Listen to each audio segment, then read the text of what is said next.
Let's do it! Hello, everybody. Welcome to another Indiana Sports Beat Day. It's Jim Coyle sitting in, Justin Kalen high atop the crew chief's box. Hump day. It is a Wednesday here on Indiana Sports Beat. We've had a great week so far. Hope yours has been the same. Chuck Crabb, Don Fisher all ready to start the week off. We've got more coming. Matt Weaver from Peaks.com will be here today, as will Mike Schumann. Tomorrow or later this week on the program, Todd Yeagley, three-time national champion coach of the Indiana men's soccer program, as they are back with a vengeance. Finished runner-up to the national champions last year. And we've got a lot of football. It is college football kickoff week. Need some music for that. Maybe even the Monday night will probably work for that. That would have been perfect timing. I'll have it ready the rest of the week. Lots of games on Saturday. There are games on Thursday actually kicking off. Indiana actually kicked off last year with Ohio State on the big Thursday night game on College Game Day and whatnot. That's basketball. That's basketball. This is the old college football. Oh, yeah. Says it right in front of me. There it is, right there. It's that part. You gotta jump right to that. See, it's where you gotta edit to the front. Yeah, that was. You hear that? That reminds me of Saturday afternoons, man. You think of those cool, crisp fall Saturdays. The games are coming on. You're either going to a game. It's tailgating time. It's time to get it on, no matter who you like. Yep. It's just a fun time. Doesn't matter if you like in Louisville, Kentucky, Indiana, Notre Dame. Notice I didn't mention some schools. Persmoo. No, it's going to be interesting to see who has what this year. You got Jeff Brom in his second season at Purdue. They had obviously a good season last year, went to a bowl game. Big win over Iowa. Had their quarterback back, so both of them. Be interesting to see what they end up with. That seems like they and Indiana are very close. Yeah. As the game showed last year, Indiana had dominated that series of late, winning the previous 4 meetings. And then last year up in West Lafayette, they lost by a touchdown. But actually, Indiana had the better team last year. For sure. They had the better defense. The offense was a wash to me because neither of the offenses were very good. But truth be told, they got out-coached in that game. Jeff Brom just simply did a masterful job and coached to a victory. It was just that simple. And he's a damn good coach. Yeah. I hate it that he's there. For now. Because I know him. I like him. He's a nice guy, but I'm like, yeah, you're at Purdue, man. Let's get to the headlines before I get too far into this. All right, these are your headlines for August 29th on this Wednesday, 2018, brought to you by Billy Joe's Gas and Food Mart, located on Highway 150 in Floyd's Knob. Stop in for your hot breakfast, fill your gas tank, or hit up one of their daily lunch specials, $6.99 for shrimp, fries, and slaw today. Former New Albany and U of L star Josh Rogers picks up a win in his first career start as the Orioles win 12-5. Rogers went 5 innings pitched, 7 hits allowed, 3 earned runs, 1 walk, and 2 strikeouts on the night. NBA lifts color restrictions on their sneakers, allowing players to wear whatever colors they want. And the Cardinals remove the interim tag from Mike Shildt and makes him the manager through the 2020 season after bringing the Cardinals back into playoff contention. Those are your headlines for August 29th on this Wednesday, brought to you by Billy Joe's Gas and Food Mart, located on Highway 150 in Floyd's Knobs. Don't forget $6.99 today, shrimp, fries, and coleslaw. Sounds delish. Sounds awesome. I was just there. Got my morning go-go juice. Coffee? You betcha. Shout out to Josh Rogers, as you just mentioned, from New Albany. They're in Southern Indiana making his Major League Baseball debut with the Orioles. Who did he beat? The Blue Jays. Aren't they doing well this year, Toronto? No. Oh, they're not. No. Was it last year? They were okay last year. Anyway. Yeah, Toronto and Baltimore are both horrible. I've heard Baltimore's actually used, I think, 5 or 6 of their players that they got at the trade deadline because they're 50 games under 500. They're basically in screw it mode. Let's see what works. Yeah, you get at least those guys get some experience. So, exactly. But how cool is it to? I mean, even whether they're not doing well or not, they're one of they're one of the iconic teams. The Orioles, Baltimore. You think of Earl Weaver back in the day. I mean, Cal Ripken. Gee whiz, they've got some great history. But to get in your debut to get a win, I don't care what the circumstances are, who it's against, anything. It's Major League Baseball, and your name is in the book now. Yeah. You were one of 15 pitchers last night that got a win. But you're one of however many pitchers it's been in the history of the game that has had a win when you compare the history of the world. So it's still a very unique thing. Pretty cool for him. Absolutely. Yeah, and I read that about the sneakers.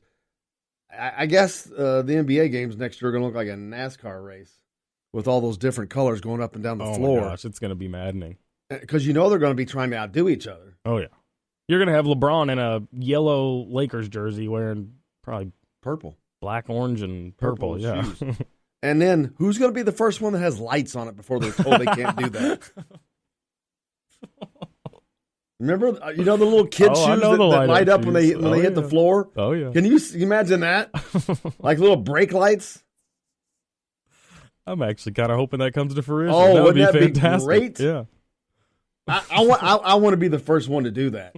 I wonder if I'm the first one to think of that. Hit up one of the NBA superstars. Let him go. Tell him to go 50-50 on you with it. Yeah, it's that would be great. That would be just funny business. Well, it's certainly going to be a situation next year. But welcome in. We appreciate you taking us along wherever you're going, whatever you may be doing. We know you have options. But give us a shout out on the text line. Let us know what you're thinking. 502-414-1450. Got plenty to talk about today. A lot of football. We'll talk about some changes that have been made in Bloomington for IU Game Day experience. To add to that, now that the Excellence Academy has completed and encircled the Memorial Stadium, they're doing some. And did you see that OSU released a bunch more records regarding Zach Smith? I did. Let's talk about it. That dude is a POS. I mean, that's just all you. It's obvious that he was a pain in their ass. Yeah. And they couldn't be happier to be rid of him, except for they really wish it wasn't happening in such a public forum. But oh my gosh, hundreds of dollars ordered worth of sex toys shipped to the football complex, no less. Having had sex with a staffer in the offices there, strip club. You know what? I don't care that he went to a strip club. That came out yesterday. I'm like, I couldn't care less. Right. People do that all the time. It's not my deal, but I don't care that people go. I really don't. I couldn't care less. To me, it's a very safe thing. Who cares? So why? But when you're in that situation, it's something else for them to make a big deal out of. Every little detail gets magnified. But the funny thing is, who was with him? Did you see that? I didn't. No. Tom Herman. You know who that is? Yeah. He's the head coach at Texas now. They were both assistants at OSU then, I believe. Anyway, give us a shout out on the text line, 502-414-1450. And we do take phone calls, 502-384-1450. Feel free to hit us up either way. We love the interaction. Also, make sure you like and follow us on Facebook, Indiana Sports Beat. A new page there, so we can start delivering our content on that page. I can morph off of my personal Facebook page that way, but as soon as the season gets started, there's going to be a lot more video content. Once I'll be up at the games covering the Hoosiers and interviews and whatnot, but all that will be there. So head over there and like and follow that on Facebook and IndianaSportsBeat.com. Very easy to remember. Won't want to miss it. Go there because that will be some exclusive content there with interviews and things like that. But you can also just register your email, and it'll send you the show each day so you don't miss anything. Because it's as great as it's been lately, it gets better when the season gets started. Lots more interviews and complete total coverage. So this is where you want to be. Only show like it in Indiana that focuses is on the Indiana Hoosiers. So you're not going to get any better coverage than anywhere else. As a matter of fact, we're the only media outlet in this area that covers Indiana exclusively and actively covers them. So make sure you switch over and get all that taken care of on Facebook and at IndianaSportsBeat.com. Technology is so cool. Does everything for you. Well, it is. And actually it is now because our shows are automatically logged, so I don't have to wait anymore, I think. They're automatically uploaded. Oh, we're also available on iTunes now. iTunes, Google Play, Spotify, whatever, all that I don't even know all that stuff. There's so many that I don't use them. I'm not familiar with them. I mean, I know what iTunes is and Google Play and Spotify, but as far as music, but I was never a big podcast type person. But the show is podcasted out, so you can catch it that way as well. Let's get to a break. It's obvious I also like to write. All you had to do was give Humpty a chance, and now I'm gonna do my dance. The Humpty dance is your chance to do the hump. Come on, yeah, sexy lady. Do the Humpty hump. I'll do the Humpty hump. Sexy baby. If you want to get your day off to a good start, then stop at Billy Joe's Gas and Food Mart on Highway 150 in Floyd's Knobs. While you're filling your gas tank, you could fill your own tank with a hot breakfast or try one of Billy Joe's daily lunch special. Billy Joe's Gas and Food Mart opens at 5 a.m. and everything is made fresh daily. And if you bring your own mug, coffee is only 50 cents. And Billy Joe's also has free air. The best place to start your day is at Billy Joe's Gas and Food Mart on Highway 150 in Floyd's Knobs. Hurt in a car? Call Sam Aguiar. At Sam Aguiar Injury Lawyers, we're proud that so many of our clients recommend us to other people who need our help. It means we must be doing things right. And it's a great compliment to know that so many people trust us to take care of their family and friends. So thank you, Louisville, for spreading the word and making us your choice of law firms. Hurt in a car? Call Sam Aguiar. 888-8888.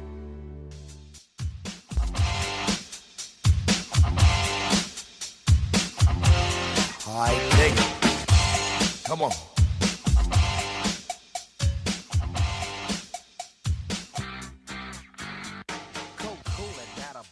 Welcome back to the program, Indiana Sports Beat with Jim Coyle here, sitting in. Justin Kalen high atop the crew chief's box. That's right. Welcome along here on this Wednesday edition. Hump day. Indiana not going to be on the football jerseys, no more player names. What do you think of that? Hit us up on the text line, 502-414-1450. 502-414-1450. You can also feel free to give us a call. Here in the studio, it's 502-384-1450. There are 3 texts into the show. Kevin texted in and says, the thing I like about our backup QBs is Pinnock reminds me of Keller Lewis, a lefty with a stronger arm, and Reese Taylor is a lot like Antoine Randall L. All they need is some experience, and there's only one way to get it. Here's the thing about Reese Taylor. He's too small to play the position. I'm trying to think of all the negatives. He's too small to play the position. He's too short, blah, blah, blah, blah, blah. Okay. That, for Division I, that is probably true, but you just never know. Do you know what his completion percentage was in high school at Ben Davis at a very, very, very high level? North of 70, right? 72%. Okay, 70, and he didn't throw 5 passes a game, and he didn't throw just 15-yard passes only. Now, granted, that was in high school. I even though he played at a very high level in Indianapolis, which is pretty high level, Warren Central and Carmel and all those big teams, I'm not sure that his linemen were all 6'5", 6'6", 6'8", like it is in college. And everyone is much bigger, much faster. But does that mean it can't translate? No, it doesn't, because college is the place you can still get away with and be a very successful dual threat quarterback, a la Lamar Jackson or Antoine Randall. 72% is a high percentage, and like I said, he wasn't just throwing 15-yarders. So he's either just a freak when it comes to accuracy, which is very possible, and if you're a rollout quarterback anyway, which I'm sure he is because of the size, and Indiana's running that's their style of quarterback to begin with, so it's going to be interesting to see, because this is a whole new wrinkle. This is something that wasn't really talked about because they had the 3 quarterbacks, and he was going to be used elsewhere. Now, what's really going to be funny is if a year from now he's the starting quarterback. That would be funny. But now here's what I can see. Wow, you've got an athlete like that, and Michael Penix at quarterback. That could be a dangerous offense in the right hands. Yep. In the right hands. By that I mean by whoever's calling the plays, the offensive coordinator. I'm still not sold on Mike DeBoer. You're not the only one. He's been around for a long time. He's got a lot of experience. He's been at some big places, big-time places. No doubt about that. Michigan, Tennessee. But I don't know that means a lot, because you've been to a lot of places. That means you haven't stayed anywhere. Right. And he hasn't climbed to become a head coach.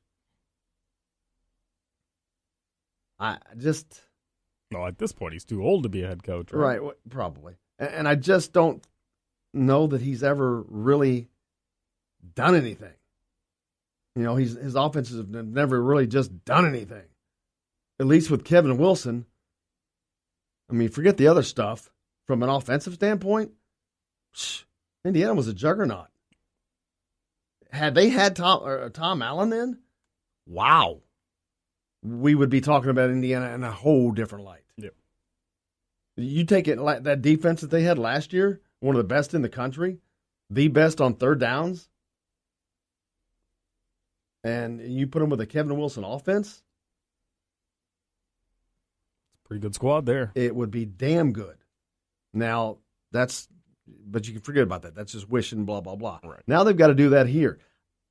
You're looking at a difference of an offense that's run by Mike DeBoer and one that was run by Kevin Wilson. That is, that's night and day. Yeah. That's night and day. And the offense that I've seen was very conservative.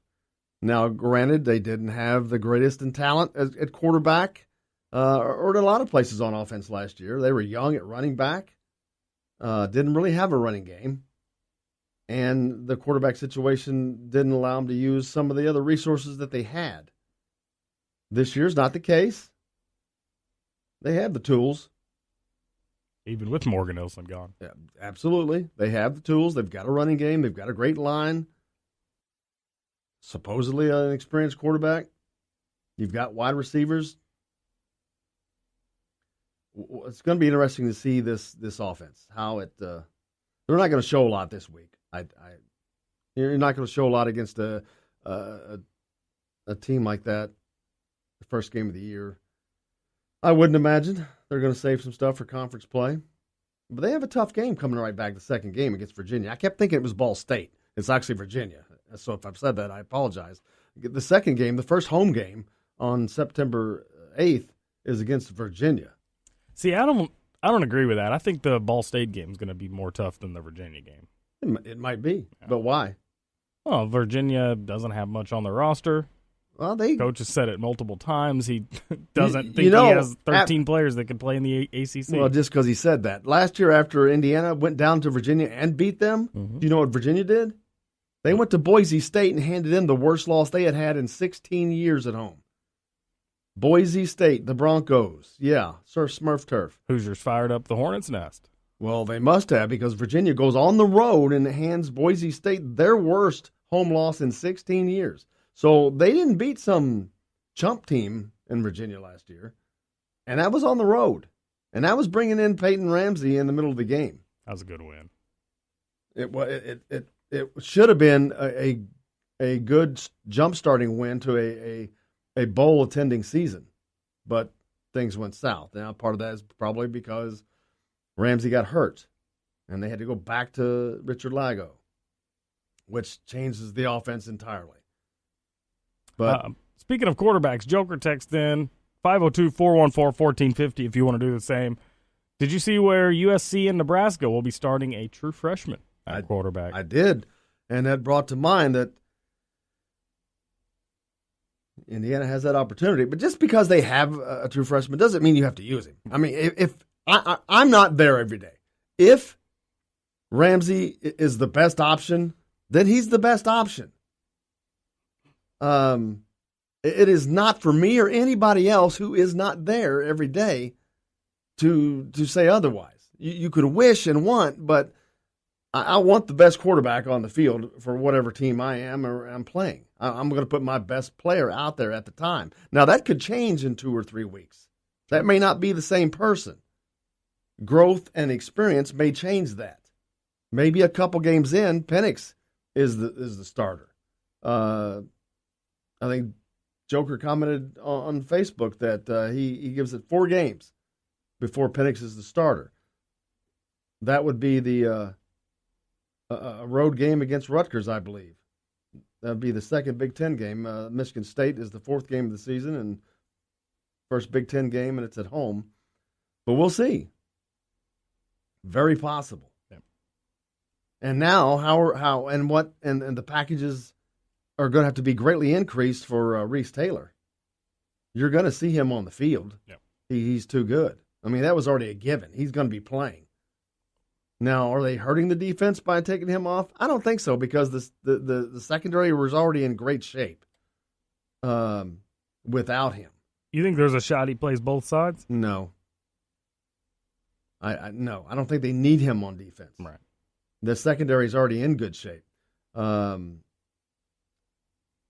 I'm not sure how much you're going to see him on offense.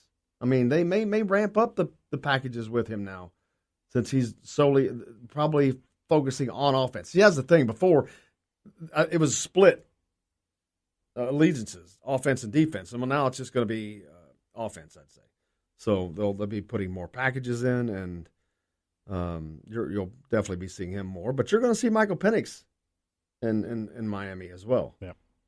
So it's going to be interesting to see what it lays out, how it goes. They came out yesterday, Fred Glass. They're not going to have the names on the back of jerseys anymore in football. Kind of doing the old basketball thing, which, yeah, I get it. You know, it's cool and all, but Indiana's not Penn State. Right. And this is football. The stadiums are massive. That's almost as much for identification as anything. Well, and it's not only football, it's college football where repeat numbers are extremely common. And TV, you need the names on the jerseys in football. This is not an arrogance thing. You just need them on there. It's easier for everybody. It's easier for the fans. And I saw, I forget who it was that posted it, a player that said, you know, when you come to a university and you come there to represent them and that name on your front, but I also am representing my family, and I've worked, and they've helped me get to where I am and worked hard to get here. And so they didn't seem like they liked it. Yeah, that was a Richard fan. He Yes. said, I will just say that for kids coming to college, one of the greatest feelings is being able to represent your family out on that field along with your team, especially for guys who are first-generation college students or first to play college sport in their family. That's all. Yeah, so, and then there was another comment by somebody else. I've always understood that you represent the name on the front with pride and then coming from the name on your back. So, Yeah, that was hip. Let me see if I can't find that one. that's not going over too well, I don't think. I think that's a decision that probably should have been vetted a little bit better, should have been run through some people to get some thoughts on it before that was made. I think that's a little bit too bold of a step for Indiana personally, and I don't like it personally, but it's not for me to say or decide, but I don't think it's being very well received personally. But what do you think? Give us a text, 502-414-1450. Names or no names on the football jerseys. Yeah, Coach Hepner always said, you play for the name on the front, you're accountable to the name on the back. There you go. I like that. Yes, that needs to be repeated. So you should send that out, and I'll repeat it. But yeah, I just don't see the purpose in it. I'm like, yeah, but they've got a lot of things going on, and there's also going to be some changes in game day experience. If you're going to a game at Memorial Stadium, the recently completed Excellence Academy has enclosed the stadium, and it looks incredible now. If you go back and look the day we broadcast from the press box up there on Media Day, what was that date? I forget. Oof. Oh, man.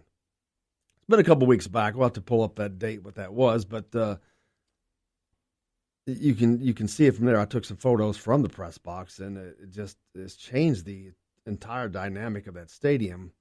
Which they announced that there's going to be all kinds of things going on, access, game day with that, and it looks like it's going to be and you know what's coming. The beer garden is coming. That's right.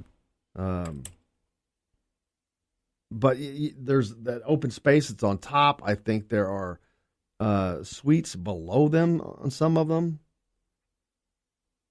But it just, it's amazing how it changed the entire look of it. Yeah, and if you haven't seen it, you're going to be pretty blown away by it.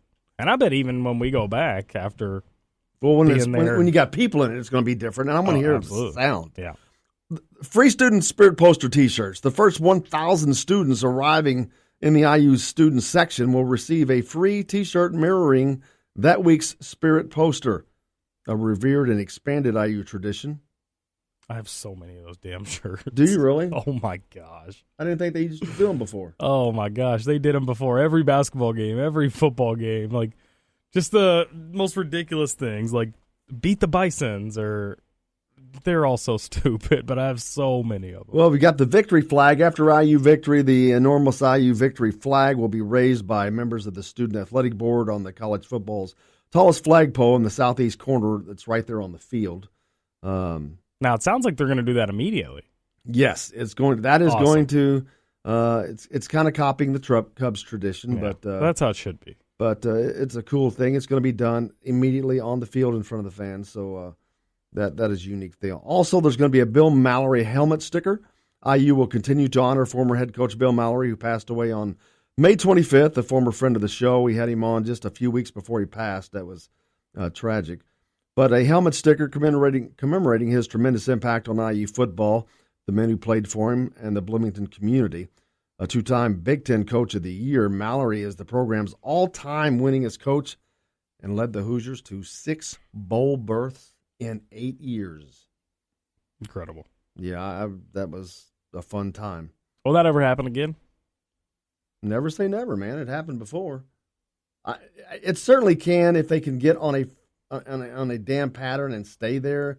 And the worst thing that ever happened to Indiana was Coach Hepner dying when he passed away, because he was on the heels of Coach Mallory, but he was in the mold of Coach Mallory and would have continued it, and things were looking good when he was there. He was a hell of a coach and would have been a great coach to be at Indiana, still to this day probably, had he not passed. And that led Indiana on to they went to Bill Lynch, who's now at DePaul University, not DePaul, but DePaul with a W. Then was Cam Cameron after that? I think he was before that. No, it couldn't have been before Mallory. Well, no, he was before Lynch. Okay, but Cam Cameron didn't work out. Gary DiNardo didn't work out. Big name came from LSU and all that did not work out.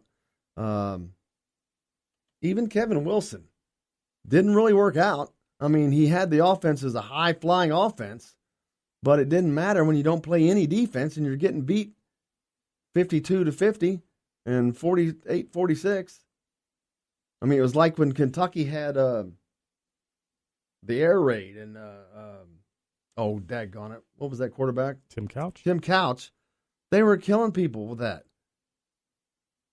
Now, they were winning a little bit more, but of course they ended up getting called for cheating and all that debacle. But anyway, the point is you have to have defense no matter how good your offense is.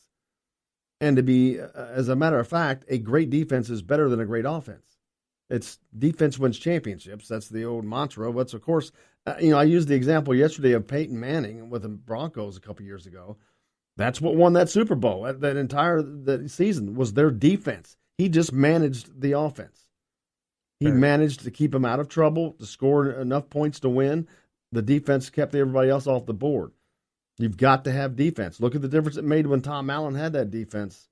Indiana, like last year, Indiana was in all those games, could have beat Michigan, could have beat Michigan State, yada, yada. Had they had a semblance of an offense, that was with what they had last year, which was not good. But they had a hell of a defense, and it kept them in those games. They were on par. That was a Big Ten defense, man. And that's saying something. Yeah, and a good defense can keep you in games, absolutely. A couple texts into the show, 502-414-1450, if you want to do the same. Joker says, wasn't Cam Cameron coach when Antoine played, which was before Hep? Yeah, he was. It was 97 to 2001, if I'm not mistaken. There's new premium seating and hospitality options in addition to new suites in the press box.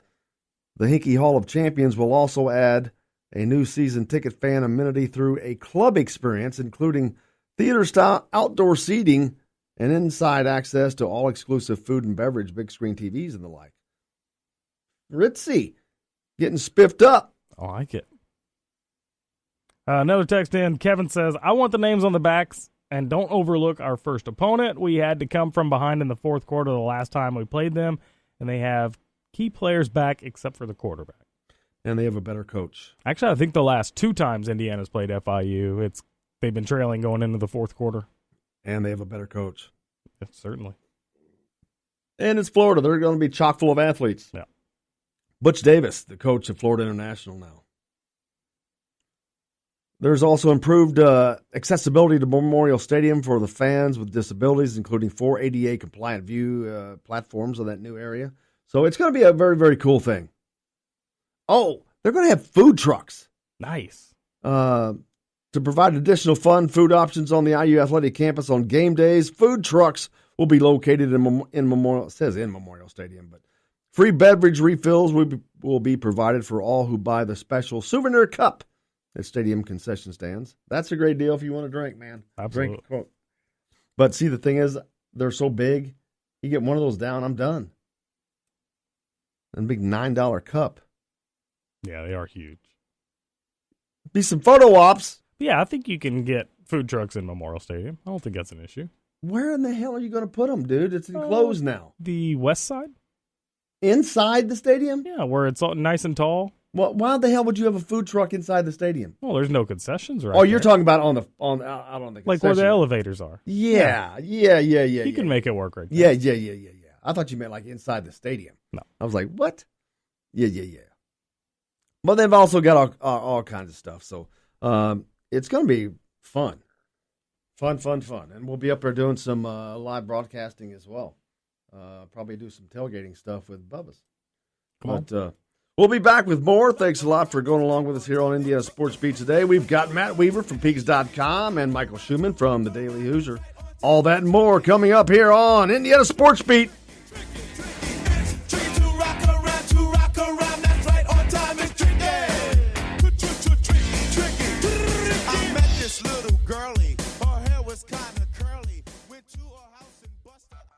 This is Jim Coyle. When I'm not on the road covering the Hoosiers, you can find me at Bubba's 33 on the northeast side of I-65 at Veterans Parkway in Clarksville. Bring the team in for that post-win meal in the family dining area or just meet friends for a happy hour. Bubba's has bold burgers, hand-tossed pizzas, mouth-watering wings, and a list of select local craft brewers for the coldest beer in town. Bubba's 33 in Clarksville. Burgers, pizza, beer. Hurt in a car? Call Sam Aguiar. If you've been injured, you may be wondering, what can a lawyer do for me? I'll tell you right now. On average, injured people with a lawyer get over 3 times more money than those without one. And at Sam Aguiar Injury Lawyers, we're all about getting accident victims the money they deserve. Now that you know the facts, don't settle for less. Hurt in a car? Call Sam Aguiar. 888-8888.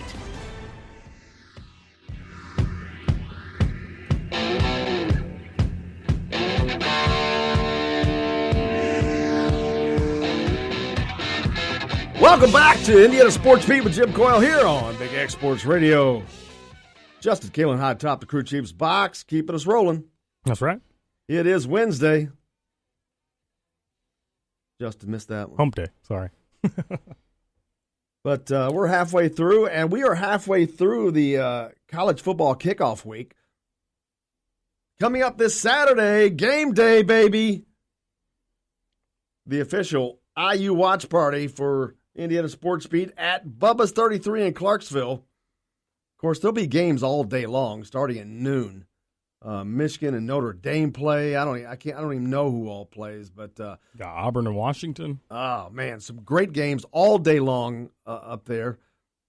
We'll be up there for the IU game for sure. Indiana taking on Florida International, having a watch party there. There'll be giveaways every hour, and giving away tickets to the Ball State game, the second home game. I said it was the first earlier. It's actually the second home game. A little confusion. In a It's all couple good. weeks. But giving away 4 tickets. Before we get to anything else, let's get to the headlines. Justin, take it away. All right, these are your headlines for August 29th on this Wednesday, brought to you by Billy Joe's Gas and Food Mart. Make sure you stop in for your hot breakfast, fill up your gas tank, or hit up one of their daily lunch specials, $6.99, shrimp, fries, and coleslaw today. Former New Albany and U of L star Josh Rogers picks up his first win and his first career start as the Orioles win 12-5 over the Blue Jays.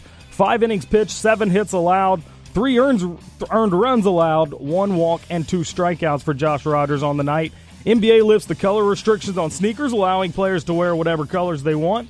And the Cardinals remove the interim tag from manager Mike Schilt, making him the manager through the 2020 season. Those are your headlines for this Wednesday, August 29th, brought to you by Billy Joe's Gas and Food Mart, located on Highway 150 in Floyd's Knobs.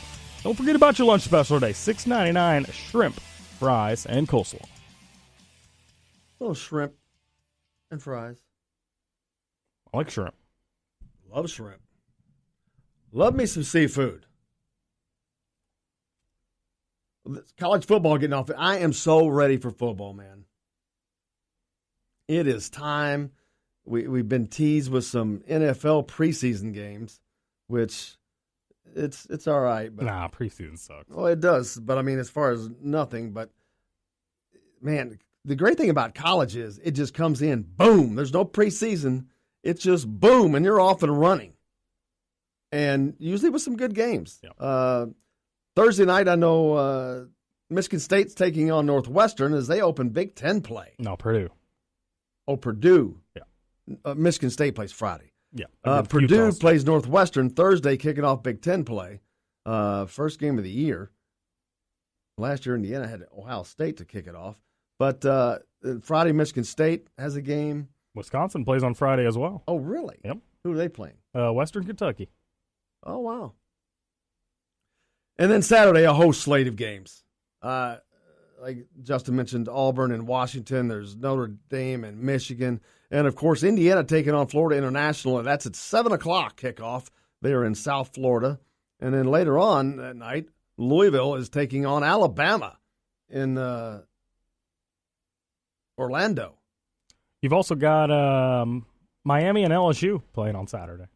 Lots of good games. Actually, they play on Sunday. That's weird. Well, they do that when the NFL's not started. Well, and then Virginia Tech and Florida State play on Monday. That's because the NFL's not started yet. They Yeah. do that and take advantage while the NFL's not here. Smart. And plus, it gives us Thursday, Friday, Saturday, Sunday, 5 straight days of college football. Come on. Woo, man! You talk about having plenty to talk about next week. Gee whiz, I'm already worn out. Should be good to go. I'm busy already. But looking forward to the Florida International game. We'll be at Bubba's having a big time. Over 50 large flat screen TVs. Trust me, it's the greatest game day experience other than being there. Covered patio, giveaways every hour. Giving away 4 tickets to the Ball State game. Looking forward to it. We'll be doing watch parties there all year and basketball. So, greatest place if you're around in the area. There's also Bubba's 33 in Greenwood and Fishers. So wherever you are, they're there. We talked earlier about the names not being on the jerseys this year. It's not the biggest thing in the world, but it's just, I don't like it. But as far as football, now it's time to, there was all so much talk about who's the quarterback and who was going to be quarterback, yada, yada. Now they named him, and then you lost Brandon Dawkins, which that's not a good look for Brandon Dawkins. Where does Brandon Dawkins go from here? What do you do after you've quit your second team and you quit it both times because you didn't get the starting position? I'm going to take a stab and say he will not choose football. I mean, I guess that he just decided, hey, if this is my lot, I'm not going to spend my next year breaking my ass as a backup, third string backup. But he was getting an education, and I'm sure he's probably still getting that scholarship. But yet he's giving nothing in return for it. Unless he left, like we heard. He left school altogether? That's what I heard. He packed his bags and he was gone. Unbelievable. Unbelievable.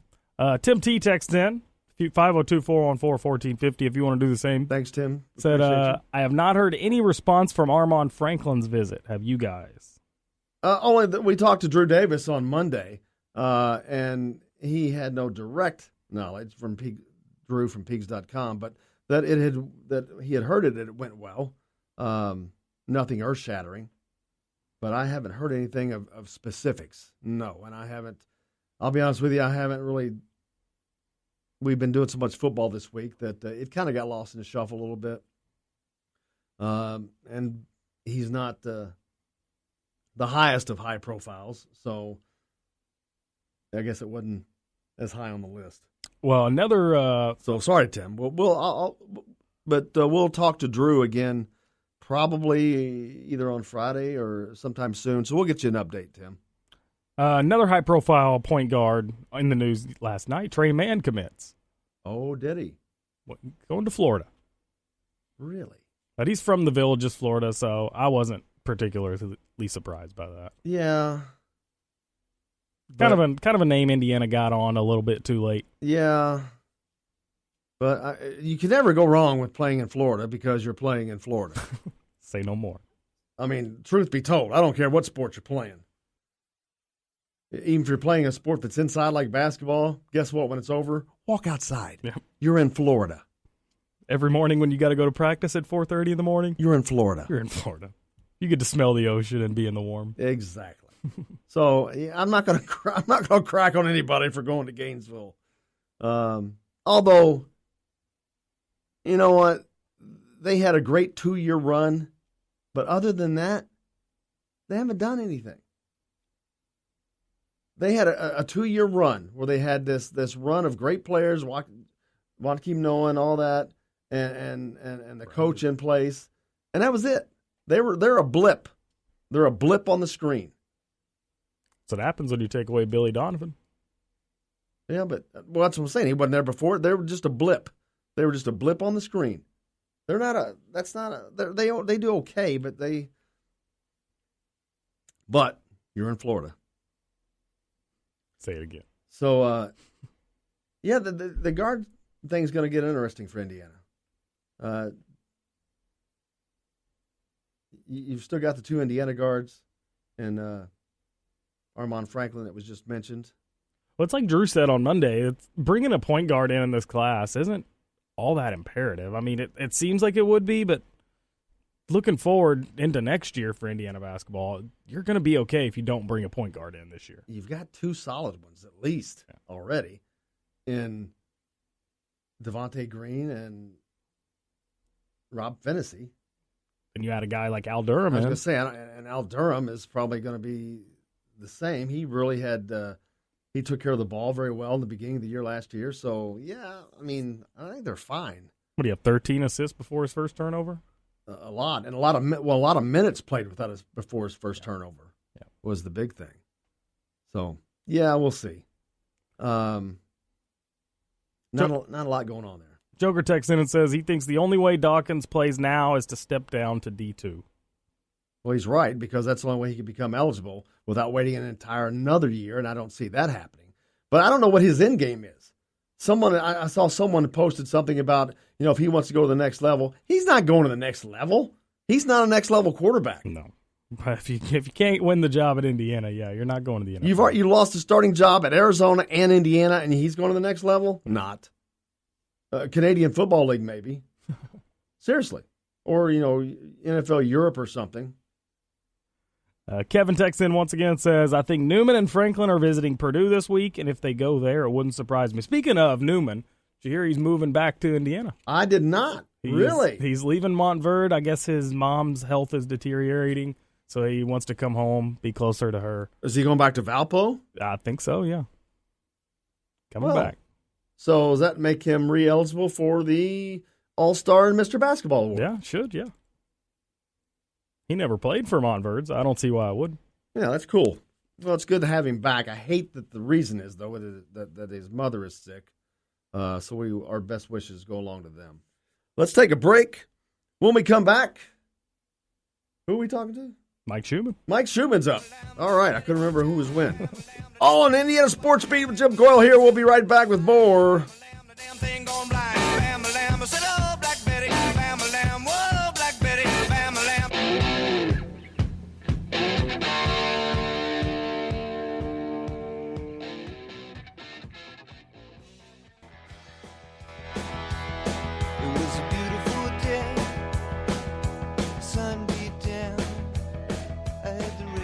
Welcome back to Indiana Sports Beat with Jim Coyle here on Big X Sports Radio. Now joined by Michael Schumann from the Daily Hoosier. Michael, how's it going, man? Doing very good this morning. How you doing, Jim? Very well. We're getting close to college football kickoff, and I am excited. Things have just changed in bunches for Indiana with the loss of Morgan Ellison and then Brendan Dawkins unexpectedly. That was a surprise nonetheless, but that's the second team he's quit in a year because he didn't get the starting job. That's right. I mean, I guess it's not an IU football season if you don't have a little drama in the week going into the season, right? It seems like every year there's a slew of announcements of some sort of suspensions or whatnot, and it's, maybe it's just because it's the program that we focus on. Maybe that happens everywhere across the country, but it's always a little bit of a kick in the stomach to take this on going in. But yeah, Dawkins, I don't know about you, but I feel kind of fooled by it, in the media availabilities and, everything else. He just seemed like this really grounded guy that had a really good perspective, and then, he doesn't win the starting job, and he takes his ball and he goes home. And that's how it appears, and I'm not close enough to the situation to know any different. The only other thing that I would wonder is, did he have a case for a beef? I didn't get the chance to see how they played day in, day out against each other. So does he think that he outplayed Peyton Ramsey and should have been the starter? I don't know what his thinking is. But everything I kept hearing was he was kind of a step behind. He hadn't kind of gotten there. He arrived kind of out of shape, and he was behind in other ways because Peyton Ramsey had been here for a year already. Michael Penix had been here since January. So he was behind from the get-go. But did he have a case for a beef? I don't know. Is that why he left? Did he think that he should have been the starter? Or did he just leave because he was pissed because he didn't get it? It's a little weird though, and it shows the lack of character to me when you quit like that because you didn't get the starting job when you came here because you quit because you lost the starting job someplace else. That's a quitter to me. Yeah, I would agree, and I haven't heard anything that would suggest that he had at least a legitimate beef. You know, he may have had a beef in his own mind, but what I have heard people say, and I understand it, is, you know, look, this is his last year of eligibility. You know, why is he going to spend it sitting on a bench somewhere if he's got an opportunity? I don't know that he does have an opportunity. Well, that's the thing, because what is he going to do now? If he goes someplace, he has to sit out now, unless he goes to like a D2 school. Right, and it sounds like he's competing with other people like Jeff George's son that are doing the same thing. So who knows how this will ultimately play out. But, you know, it's one of those things that's easy to look at in hindsight, but every time I talked with somebody about him, the thing that, if I was looking for the negative side, was, you know, his completion percentage from a career perspective was not overly impressive. It was in the mid-50s. You know, his touchdown interception ratio was not overly impressive. It was 15-12. And, you know, at some point you are who your stats say you are. And I suspect that showed out in practice a little bit on top of what you were alluding to, you know, being out of shape. There were suggestions that he was puking in practice and, you know, things like that. So, you know, I've said this on the air earlier this week. I've started to get the indication that maybe he just wasn't as good as people think that he was, and he just got beat. Because, like you're saying right now, he had a 52% pass completion. What was Peyton Ramsey, 62? So program record 65. Yeah. Yeah. So you're way substantially below that on a completion percentage, and of course he's a better runner. But Indiana has a better running game this year, and that's not as needed. You need a quarterback to be your quarterback. So, yeah, he's not the greatest passer, and he's probably not any better of a runner than Michael Penix. So he's not beating anybody there, and there's no future with him. So yeah, and a quarterback's running ability gets muted a little bit in a fall camp setting, especially when a guy's, you know, having to think a lot more than just play instinctively. So I suspect he wasn't really able to show his true abilities in that regard either. So, you know, it's easier to understand now. I mean, I wrote a piece last week after the fact, you know, suggesting, hey, you know, we kind of should have known that it was going to be Peyton Ramsey. The guy, as a redshirt freshman, did a hell of a job. And, you know, if he's improved like people are saying he's improved with arm strength, then we ought to be optimistic. I mean, the only thing that makes me a little queasy about this whole situation is we're kind of one big hit away from having a true freshman out there, which it's not any true freshman. He was good enough to compete for the job, but nevertheless, you never know how somebody's going to react in year one when you just throw them out there into the fire. So yeah, but you know, we definitely took a hit on depth for sure. Absolutely, but he's someone that some people, including myself, think that he could possibly be starting in a few games in Michael Penix. Yep. He has that type of capability, and you're looking at the future as well. He's not going to redshirt this year. There's no way. He's the number 2 quarterback. He's not redshirting. I just can't imagine him not, especially when you're more than likely going to see him Friday or Saturday in South Florida against Florida International. Pretty much with certainty you'll see him in that game. And I don't think that's going to be the last time you see him soon. He'll probably play in every game.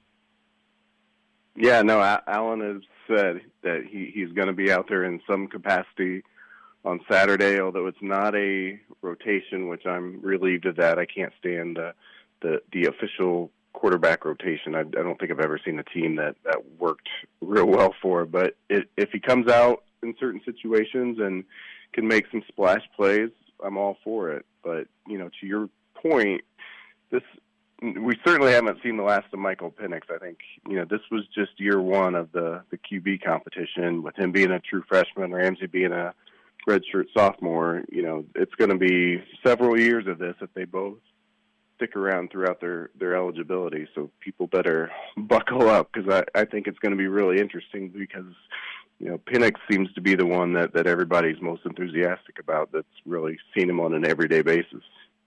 Well, now you have the added wrinkle of Reese Taylor, who, as a quarterback, was not really thought of coming in Mr. Football from Ben Davis. He'd been playing equally offense and defense, but not at quarterback. He's kind of small, but now he's been forced in. He has now been moved back to offense as the third quarterback. He had a 72% passer rating, or pass completion rating in high school. Yes, it's high school, not. And earlier I talked about you're not standing behind lines with guys that are 6'6", 6'7", 6'8", even, and all that. But 72% is 72%. That's right. I mean, he definitely was not playing at a low level of high school football. The conference he plays in Indianapolis is very high level, very competitive. So, it's by no means anywhere close to a Power 5 type situation, but it wasn't a schedule of cupcakes either. So he's got that ability, and there are examples throughout history, and you don't have to go any further than Antoine Randall to find people that can, at his size, that can play the position at that level. So it's not out of the realm of possibility, but he does have to somehow find a way to leapfrog Penix and Ramsey. So it's interesting. I think more than anything, what they're doing is just making sure they have a backup plan, because they lost that depth. They at least want him to kind of be ingrained in the system a little bit. So if it comes to that, which it can happen all within the same game, as we saw a few years ago with Sudfeld going down. That Iowa game. You had three quarterbacks in the same game. The backup quarterback lasted, I think, one play before he got his knee blown out. That's exactly right. So you got to have somebody ready. I've heard good things about Johnny Paps as well, so I don't know if Taylor would actually jump him on the depth chart or not. He's a redshirt freshman too. So, I think that's what that move's about. I still see Taylor, being more of a receiver type athlete player on day one. More of the name I keep coming back to that IU fans will know is Shane Wynn.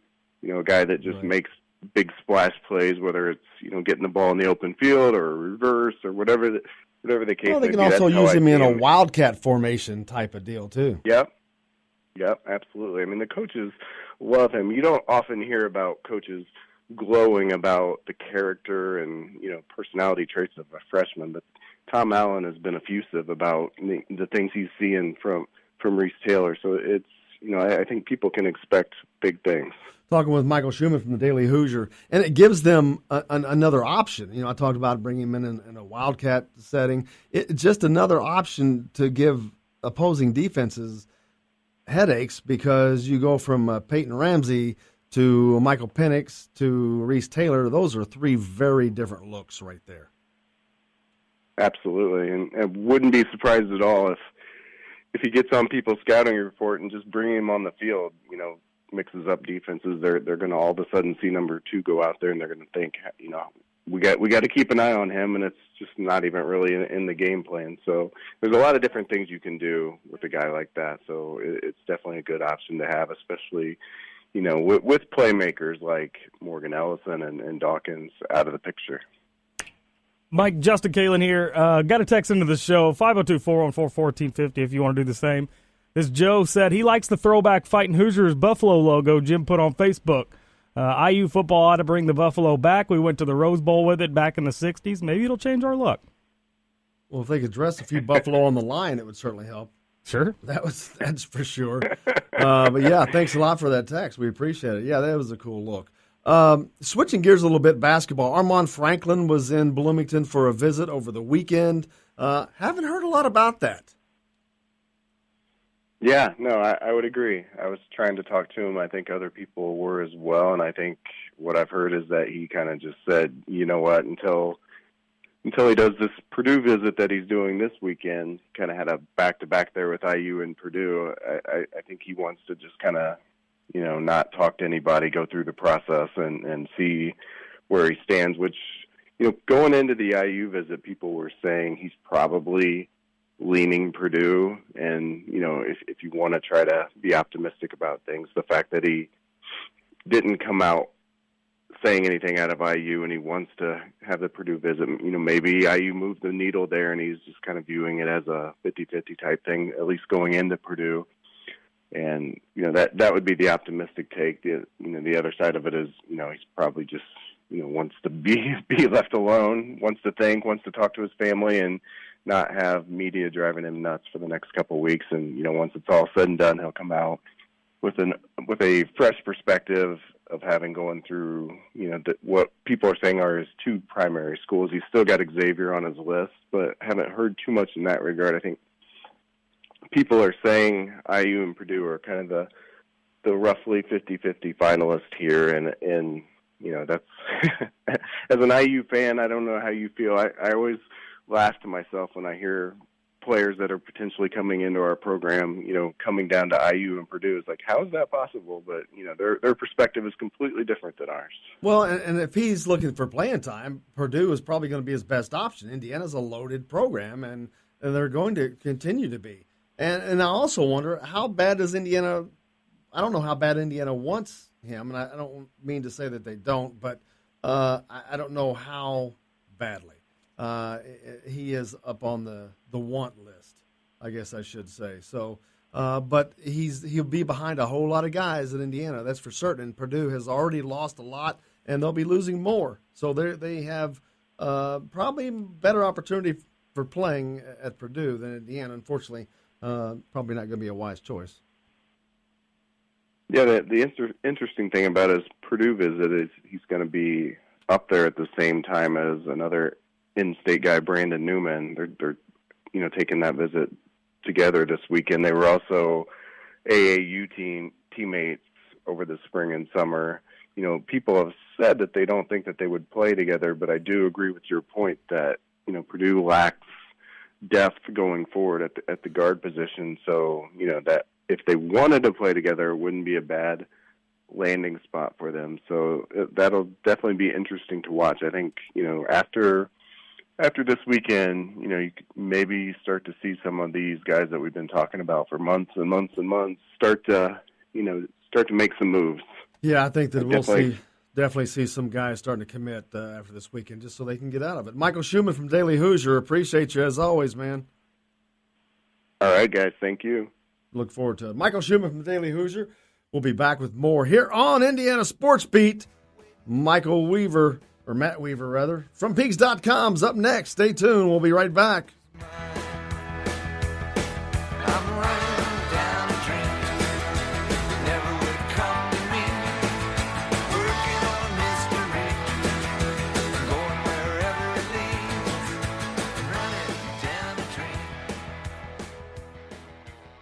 Hey, if you're in the market for a new truck or tractor, car, or ATV, you need to be at Hollis Auction Service on November the 10th. Located on Highway 150 in Greenville, just west of Highway 335, Hollis Auction Service also needs items for the auction. If you're looking to sell, call Billy Joe Hollis today at 502-664-1606. That's 502-664-1606. Make sure you're at Hollis Auction Service in Greenville on November 10th. We all want a winning smile for those championship photos, and that's exactly what you will get at Reynolds Family Dentistry in Sellersburg. Reynolds Family Dentistry has been serving the dental needs of Hoosier families for over 30 years. Let Doctors Roger and Jay Reynolds take care of your family. Just off of I-65 at 809 South Indiana Avenue in Sellersburg. Call 812-246-3368. That's Reynolds Family Dentistry, 812-246-3368.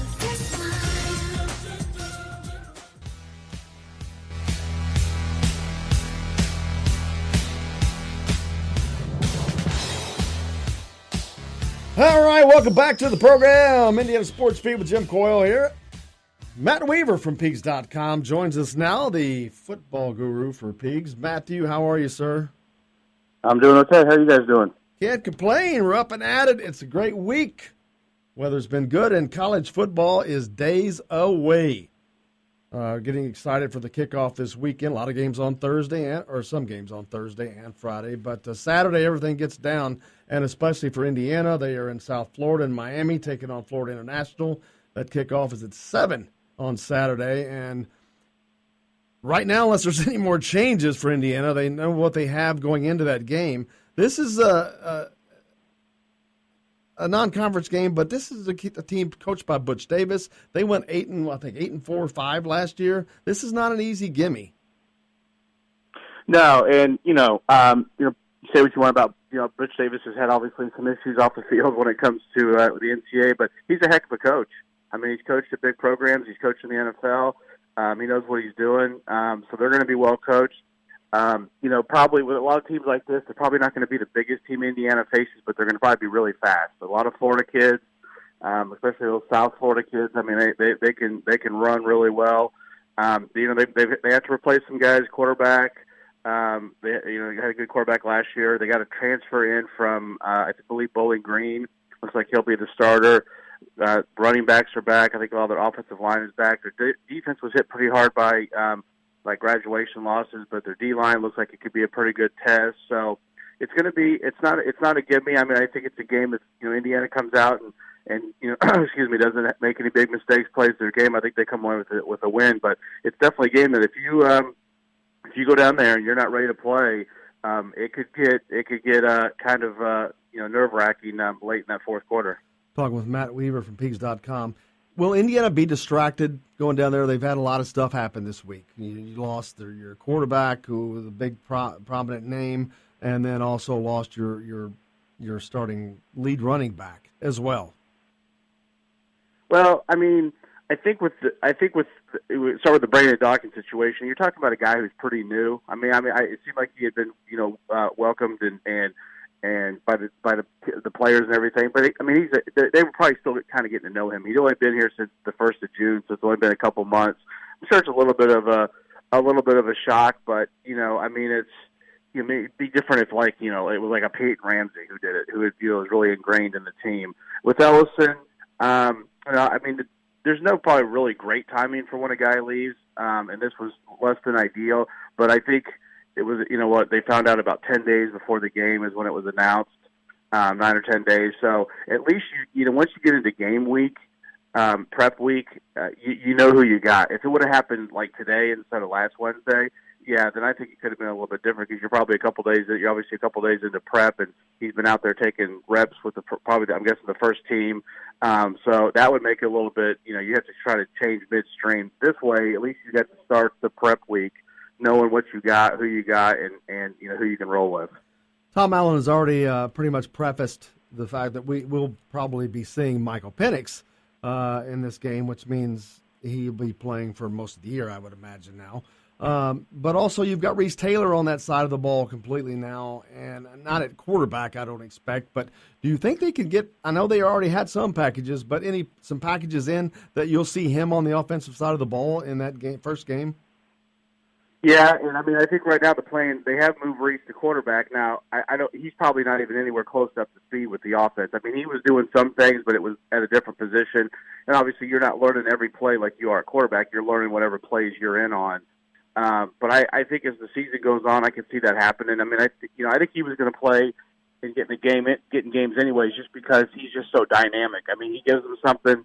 We've talked about the need to make big plays on offense, so you don't have to grind out drives. So I think he had a real good chance to play anyways, and I think this definitely ups it. With Penix, to me, he was going to play this year anyways. When I saw him in fall camp after seeing him in the spring, the 4-game redshirt thing was out the window as far as I was concerned. I don't know if the staff felt the same way, but he's just too good not to play. I mean, he's just too good not to play. I won't be shocked if at some point this season he's the starter. Right. That's kind of been the conversation here. I put the over and under, asking when that might be. And one person said 4 games, which sounds about right because that gives them the first three season pre-conference games and gets the Michigan State out of the way. But it's hard to tell. You have to wait to see who plays. Who knows? Peyton Ramsey may shock everybody and become very accurate downfield because the rest of his game's already there. It's not like he's chopped liver. He can throw the ball. He just has not developed a deep game yet, an ability to stretch the offense, defense, which is crucial when you're going against bigger, better teams. Right now, they can get away with that against a team like Florida International. But if he doesn't have that capability yet, it's going to show its head very quickly against bigger, better teams like Virginia from the ACC. where Michael Penix may have an opportunity to come in. Yeah, and one thing I have noticed, I mean, arm strength, being able to throw a football or a baseball, whatever it is, you're basically, you got what you got. Whatever you were blessed with is what you got. But there are things you can do to improve your arm strength a little bit. I mean, growing up, played baseball. If you develop your lower half, your legs, that can, get your body stronger. You can throw the ball a little bit better. And I think he's done that. I mean, there's a ceiling for him. It's, he doesn't have a Michael Penix or Nate Sudfeld type arm, but I think it's gotten stronger. I saw him throw some deep balls in practice that I don't think he could have thrown last year. So we'll see if that can translate to the games. I think the difference between him and Penix as far as arm strength, when you notice it, is when Ramsey can't set his feet and really step into a throw. Penix can just snap his wrist and throw an absolute frozen rope. Whereas Ramsey, if he doesn't have his feet set, he doesn't have quite that same kind of arm strength, and it's a little bit more of, not quite the line drive throw, a little bit more of a kind of a lollipop type throw. So, if you're accurate and you throw it when you're supposed to throw it, you can get away with that. I mean, we see it with guys in the NFL. I'm not saying he's an NFL quarterback, but you see it with guys who have great arms in the NFL.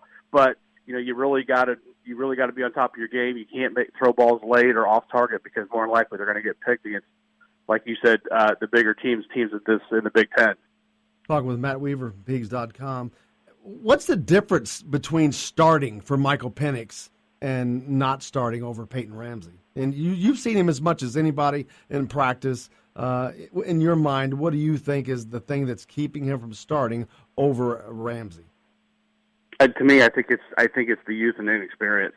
Peyton Ramsey had a good camp. He didn't win this job by default. He played well in camp, but I think the comfort level the staff has gave him a little bit of an edge. They know what they got with Peyton Ramsey. I mean, we've seen it. He played, started 3, 4, 5 games last year, played in some others. You know what you got with Peyton Ramsey, and he's improved himself, as I mentioned earlier, physically, and he's gotten better. Michael Penix is the most talented quarterback on the roster. Maybe you can make the argument he's the best quarterback. I think at some point this season he will be the best quarterback on the roster. But I think going down, playing in his home state, first game, maybe they're a little concerned about him being too jacked up, coming out with too much energy and making some mistakes. To me, I agree with the move. Ease him in.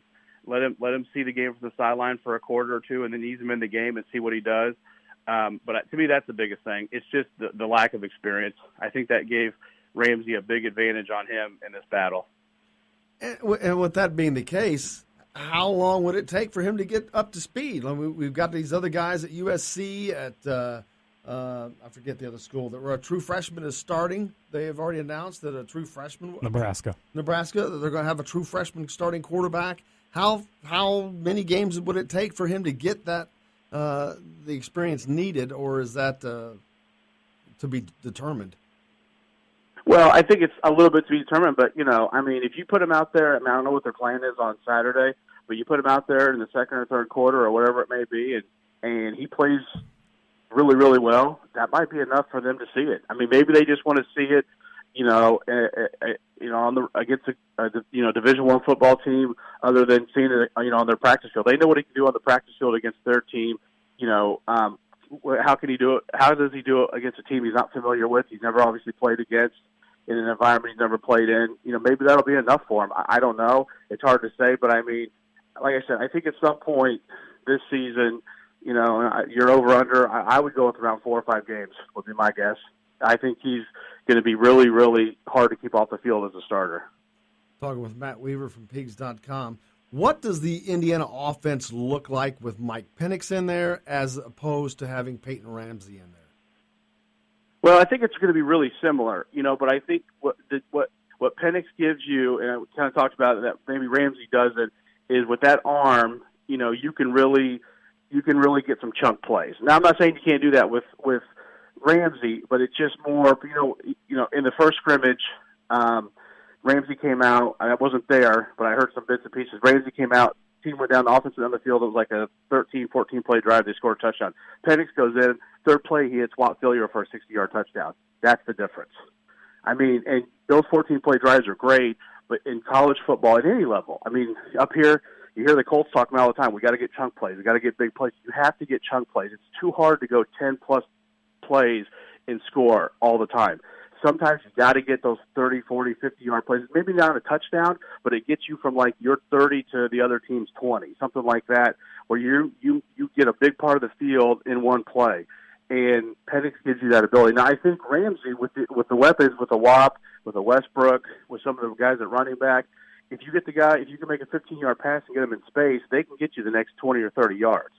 But it is a little bit harder than if a guy can just drop a dime, 50-yard bomb, right into the guy's hands down the sideline. So that's where I think the difference is. I think you just got a little bit more explosive offense with Michael Penix. Now, on the flip side, you could also have a few more mistakes. I kind of saw that in fall camp. A couple times he would try to force the ball where maybe there wasn't an opening because he has that kind of arm. He has that kind of confidence in himself, and in high school that probably worked. Ramsey's not going to make those kind of mistakes. I mean, he's maybe not going to give you the upside, but his floor is probably higher as far as not making the mistakes than Penix is, at least right now. As Penix gets experience, I think that'll change. He's a smart kid, really knows the game of football, works hard at it. But right now, with his inexperience, I think you worry a little bit about the turnovers. But once that is kind of out the window, to me, the sky's the limit. But wouldn't it be better for them to start him or play him a lot in these games that are a little bit easier so he can get that experience and try to get there as quickly as possible to make Indiana as good as they could possibly be this year? I mean, let him make those mistakes against Florida International, where it's a lot easier to overcome those mistakes. Yeah, and I think you'll see him. I mean, like I said, they're not going to come out and tell us their game plan, and I haven't heard for sure. But I will be surprised if he doesn't play at all. Now, how much he plays, we'll see. I mean, I'm with you. I mean, you mentioned USC's. They're rolling with the true freshman. Nebraska's rolling with the true freshman. Teams are doing it. I've maintained all along the ideal scenario, and I think a lot of people have is, they play Penix 4 times and he gets the red shirt. What if the ideal scenario is he takes over the starting job, they win 7 games or maybe even more, he looks fantastic, and all of a sudden recruits in the upcoming classes are like, man, I want to go play with that guy.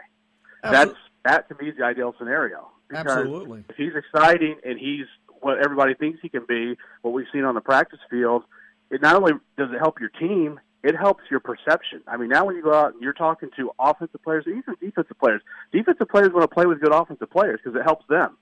And all of a sudden, guys are like, receivers. Maybe David Bell's like, man, that's the guy I want to play with. Look at the way he can throw the ball. I mean, just whoever it may be.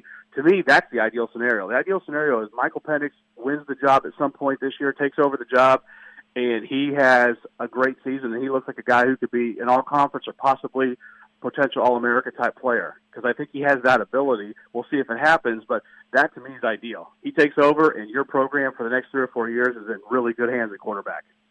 Yeah, because you've got a core of wide receivers on Indiana for the last couple of years, but as last year especially, that were not used. And to me, that was the difference between being 5-7 and winning 8 games last year. The inability to go downfield, stretch Michigan, stretch those kind of teams, where you can actually win them instead of taking them to overtime, instead of being within a score.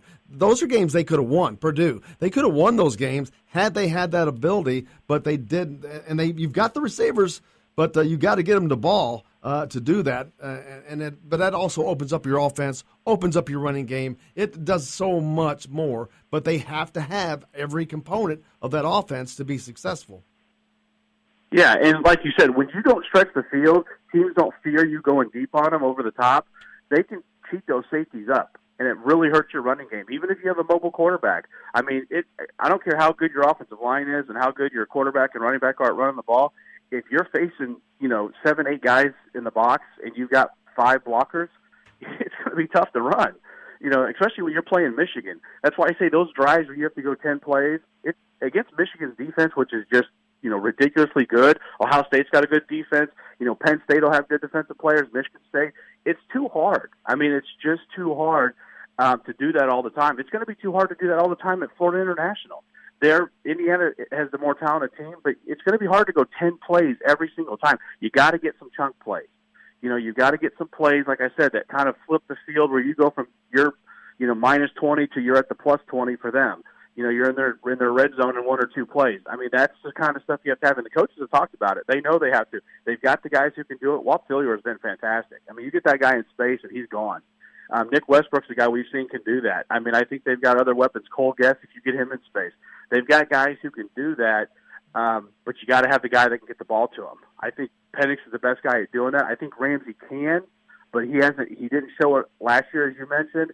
I think he's shown it a little bit more in fall camp, but now will it translate to, when the bullets are live, and the games are real? We'll see if that happens. I think he's going to be on a short leash. That's just my gut feeling. Because I mean, Coach Alves come out and said the offense has to carry the load the first couple games until the defense gets their footing with all these new players. If they struggle a little bit, I think he's going to be on a short leash. I wouldn't be shocked if they're not playing well in the first half. They make a quarterback change and they give Penix a shot. Who's a breakout player that we could possibly see Saturday that we're not expecting? Let me see on offense.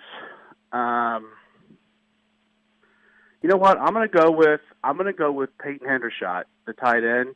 He, a week ago, I thought he was going to become I thought he was going to be in the mix at tight end and definitely play. But now he's first on the depth chart. Now we'll see. A lot of times, I think we put too much on the depth chart, but he is a starter. It sounded like he really came on at the end of fall camp. He's an athletic guy. I mean, if you ever seen his highlights playing basketball, this is the guy that's gone up and dunked on people. Great athleticism. He could be a big weapon at tight end. I mean, that's a quarterback's best friend, in my opinion, other than a running game, is a tight end who can make plays over the middle, make catches over the middle. So I think he's a guy that could have a good first game. I think Ramsey probably might look to him a lot, check down to him or try to get him in some one-on-one matchups. On defense, I think Khalil Bryant, I think he's going to rotate, but I think Khalil Bryant is a guy that I think is going to have a nice year. Now, they got a lot of safety depth he's starting, but they're going to rotate in Bryant Fitzgerald, and Devin Matthews, the freshman. Andre Brown's another guy. He's kind of been up and down in his career at Indiana, the cornerback, but he had a good fall camp. I think he's another guy that maybe people are like, I'm not a big fan of. I think he could have a nice first game, too, and play well for him. Matt Weaver, Peaks.com. We appreciate you, brother. When we talk again, we'll have a game under the belt. Okay. Thanks so much, guys. Take care. Thank you. Matt Weaver from Peaks.com getting us updated on this week's football game. Coming up this week, Terry Hutchins. He's back tomorrow. We'll have him. Stu Jackson also from thehoosier.com. What a treat. I can't wait. I'm sure he'll be so happy, as he always is. Todd Yeagley, also head coach for Indiana men's soccer, 3-time national champion. He'll be along this week on Friday as well, so stay tuned. Coming up next, you got Kentucky Roll Call, T.J. Walker, Nick Roush, and Trevor Kelsey. For Justin Kalen, I'm Jim Coyle, and I'll see you on the radio.